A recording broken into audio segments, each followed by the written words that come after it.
Merci. Monsieur Hetzel a la parole. Merci beaucoup, Monsieur le Président, Monsieur le garde des Sceaux, mes chers collègues. Il faut dire qu'on est assez mal à l'aise en regardant les arguments qui ont pu être avancés.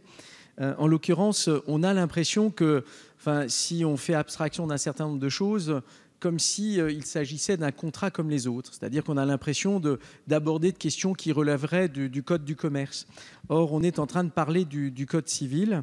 Et je dois dire que je suis un petit peu étonné, Monsieur le ministre de la Justice, parce que votre rôle est aussi évidemment de montrer que les juges jouent un rôle évidemment décisif au sein de la République. Et d'ailleurs, je pense que depuis Montesquieu, nous en sommes persuadés.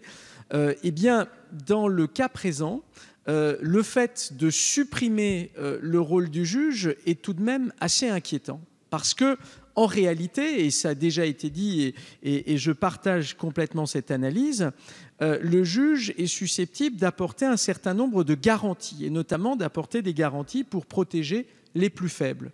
Or, ce point-là est très largement écarté et de surcroît, d'ailleurs, vous avez pu constater que ça n'est pas simplement une question de principe, encore que pour ce qui me concerne, et je pense qu'un certain nombre de ce côté-ci de l'hémicycle, nous considérons que le mariage, ça n'est pas simplement un contrat, c'est aussi une institution, elle est au croisement de l'intime et du public, mais même si l'on fait fi de cela, se pose fondamentalement la question de la protection des plus faibles.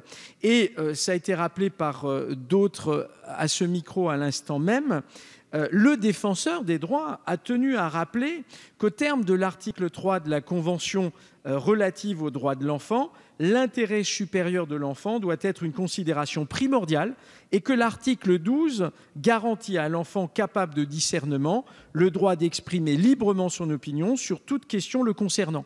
Or, dans son état actuel, le texte indique que le divorce par consentement mutuel devant notaire ne peut aboutir si l'enfant demande à être entendu par le juge. Mais là aussi, on aura sans doute l'occasion d'y revenir. Rien n'assure l'efficacité de ce droit. Donc, on voit bien qu'il y a là une vraie difficulté, c'est-à-dire qu'on est quelque part dans une affirmation qui ne peut être garantie. Et là aussi, s'il appartient aux parents d'informer l'enfant, le texte actuel ne désigne aucune autorité chargée de vérifier la parfaite information de celui-ci. Vous comprendrez donc aisément que pour nous, ce texte est extrêmement dangereux et surtout, il ne garantit pas les intérêts des plus faibles, ce qui devrait à tout moment être notre premier souci. Merci beaucoup.